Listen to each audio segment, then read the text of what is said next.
The city of Arcadia, California, celebrating its 75th anniversary, is the host city of the 1978 Youth Safety Run.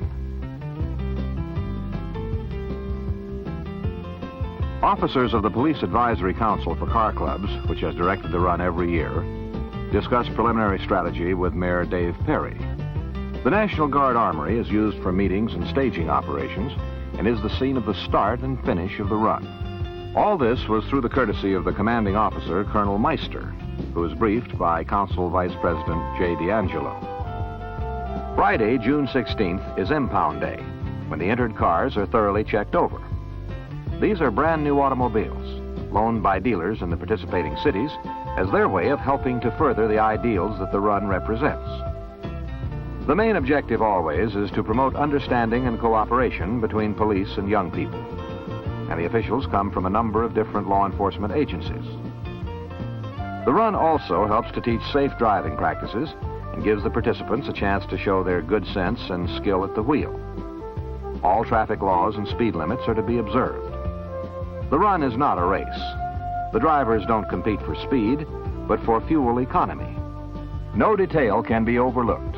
The speedometers are calibrated by the Automobile Club of Southern California. Staging at the Armory is coordinated by voice radio, with a technical inspection performed on the cars at Huntington Motors, a Ford dealership several blocks away. Here, officers go over all the vehicles thoroughly to be sure that they conform in every respect to the manufacturer's specifications.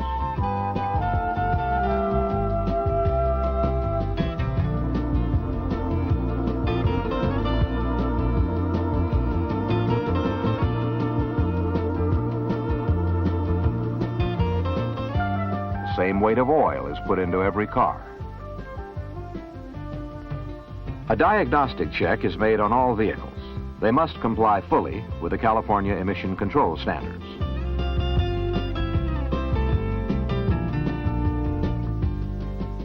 Identical work is performed on each of the 44 cars competing in the run.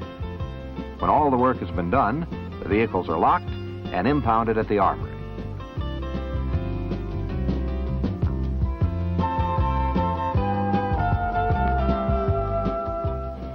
Midnight Sunday, June 18th. This is the big night. All of us meet together in the Armory for our final briefing. Council President Neil Johnson reveals the route of the run for the first time. The destination is always Yosemite, but the exact route is changed from year to year. It's always kept secret till just before departure, so that no one can pre-drive it. Every car carries the same load, about 550 pounds. The occupants and luggage for each one are weighed. Then the balance is carefully made up in sand, which is sealed in a bag and put into the trunk. Briefing continues. We've been up all night, but nobody has time to feel tired.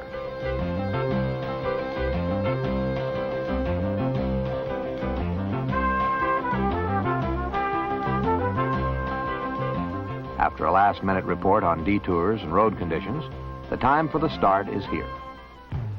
4 a.m. Monday morning. Movie and TV crews have their cameras ready. The cars are lined up with drivers and observers inside.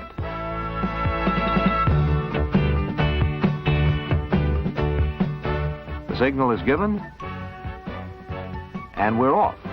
Not like a shot, but in a gentle, gas-thrifty start. Careful handling like this can mean the difference between winning and losing.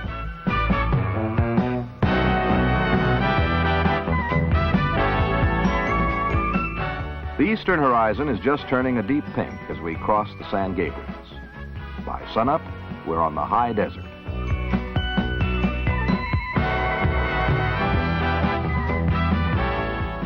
Including official cars, the run involves over 70 vehicles.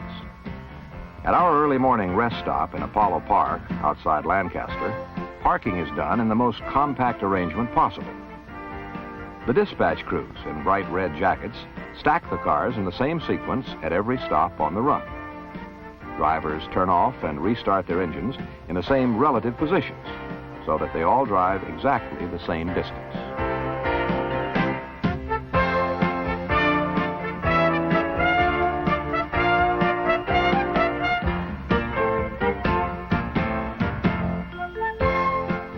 We turn back onto the highway again as the cars leave the park at regulated intervals. We're heading north on State Route 14.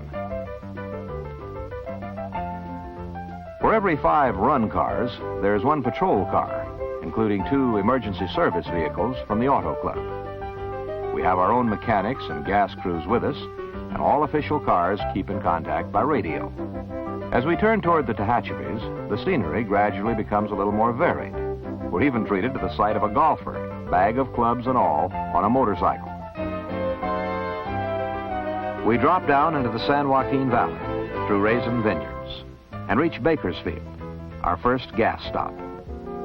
All gas and oil used on the run is contributed by the Atlantic Richfield Company, and our gas stops have been scheduled in advance at ARCO stations. Cars are again neatly stacked off city streets while waiting for a turn at the pumps. Gas tanks are topped off only at the start and finish of the run. To save time at stops en route, we round it off after the automatic shutoff and move on to the next vehicle. An observer rides in each car. He logs the amount of gas used and then signs for it. Run officials keep a similar record. The observer also makes a full report of any violations made by the drivers of his car.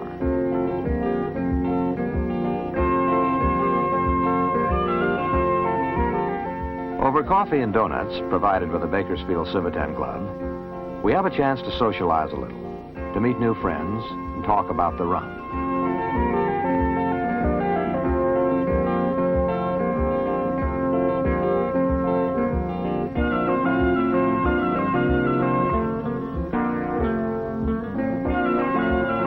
Co-sponsor Gary Canning continues his survey to choose those who will qualify for his own series of awards in several categories.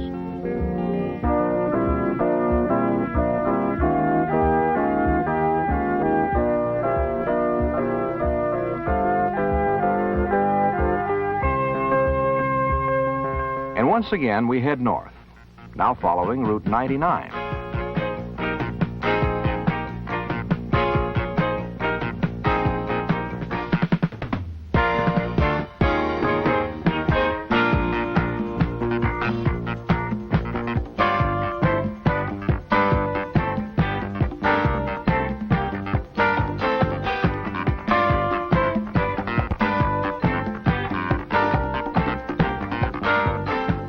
It's late morning, and we're beginning to feel that summer heat.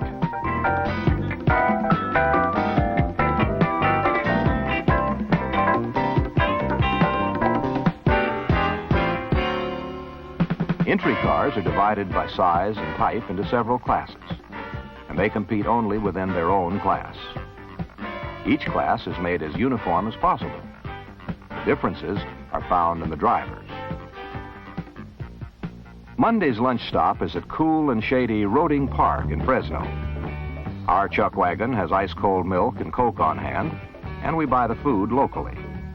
The menu includes 110 Big Macs, 110 Quarter Pounders with cheese, 220 hamburgers, 220 fries, and 220 pies. Our bill comes to $443. We seem to have proved the theory that driving makes you hungry.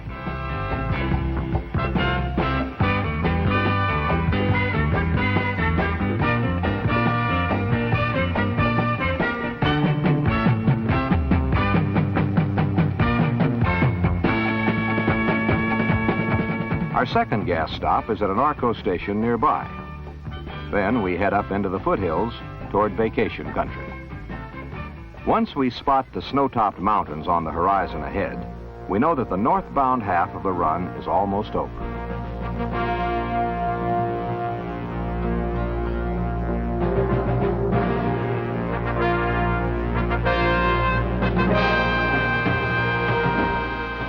The incomparable valley, where our home for the next 2 nights is Camp Curry.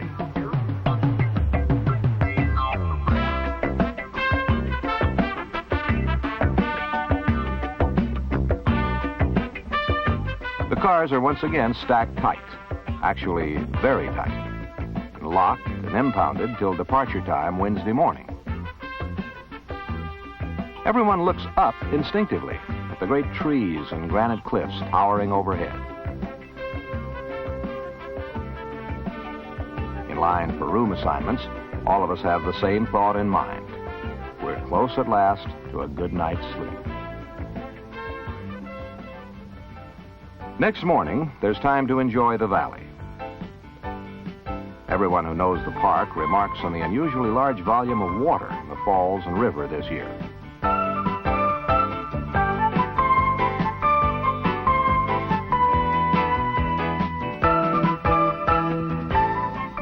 For the first-time visitor, just being in Yosemite is a special thrill. All officials, meanwhile, attend a mandatory meeting to correct the few problems that have inevitably arisen and to tighten procedures for the return trip.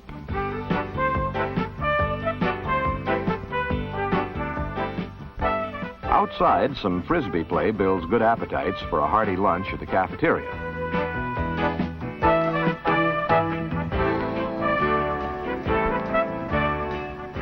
Contestants are not allowed to drive during our stay in the valley, but after the meal, in official cars driven by officials, we head for the scenic and literal high point of the trip.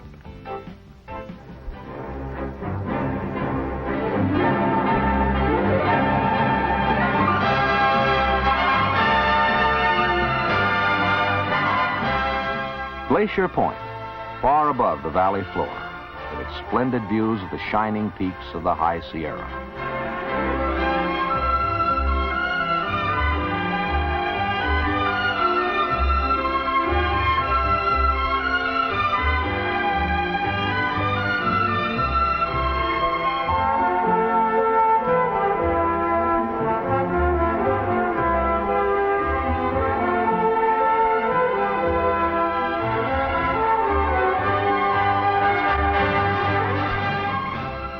In the midst of all this glorious scenery, it's not easy to pick out our neatly stacked cars, over 3,000 feet straight down below us. Then, all too soon, it's 6 a.m. Wednesday, June 21st. An early breakfast before we set out on the homeward bound half of the run.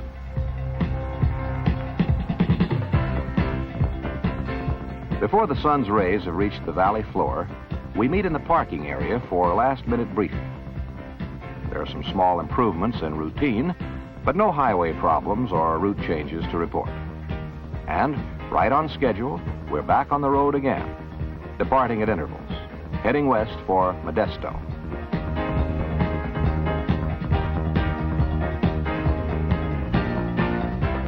By the time the last car leaves the valley, the first car is about 30 miles ahead.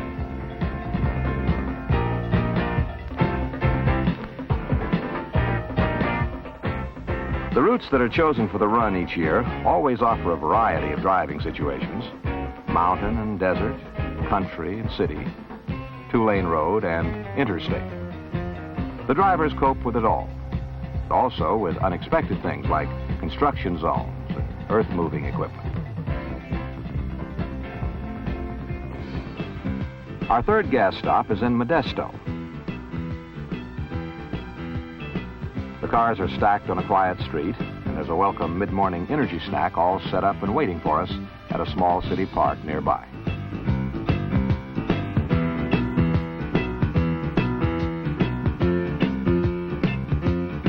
Then we turn south on busy State 99.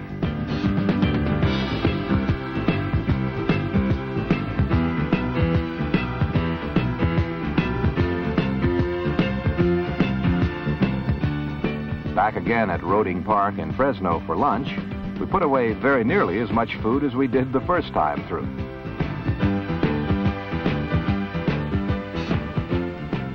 We leave the freeway at the town of Selma and pick up a state highway through endless miles of farmlands. Our fourth gas stop is at our junction with Interstate 5, a cluster of service stations called Lost Hills. No one understands how it got its name. The place is flat as a pancake and right on the freeway. It's hot, and this time there's no shade. We've driven almost exactly 700 miles on the run so far. Now, Arcadia and the finish line are only about 150 miles ahead. Then up the Grapevine to the brake inspection area off the highway near Gorman. By now, the sun is low in the sky. Here, to break the monotony of freeway travel, we change drivers. All participants in the run are chosen from explorer posts and car clubs by their police advisors. The hometown of the observer in each car is always different from that of his drivers, so that his reports won't be influenced by civic pride.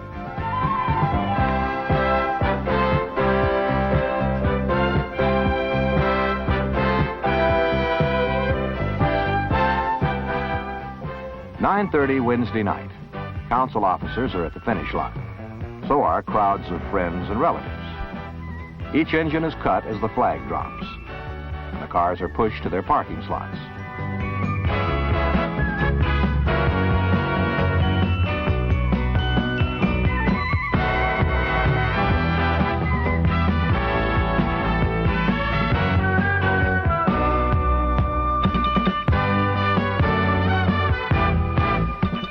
And with happiness and high hopes in every contestant's heart, the 1978 Youth Safety Run comes to an end. But there's still work to be done. In a series of long meetings, the Council's Board of Stewards tabulates the scores. All reports from observers and officials are studied. Penalties are assessed for any violations of the vehicle code or the rules of the run. Eventually, the roster of names begins to narrow down, and the trophy winners are chosen at last. Meanwhile, the final topping off is done. Every last bubble of air is bounced out, and officials, using their own gas pump, record the precise amount of gas put into each car. Friday evening, June 23rd, at the Hilton Hotel in Pasadena. The awards banquet.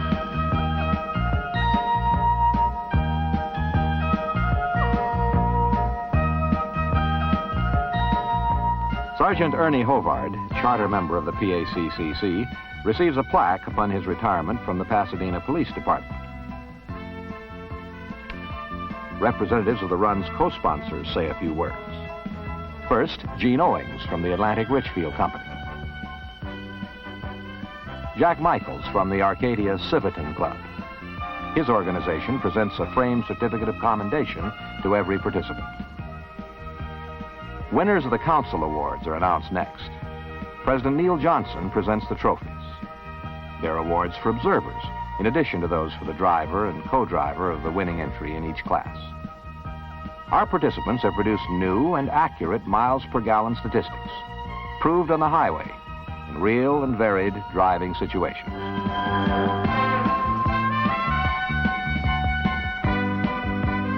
The Canning Awards follow. Trophies and round-the-world trips for the most outstanding participants. As the banquet comes to an end, out of the crowd of youthful voices come a few words here and there that give the final verdict. Happy and excited.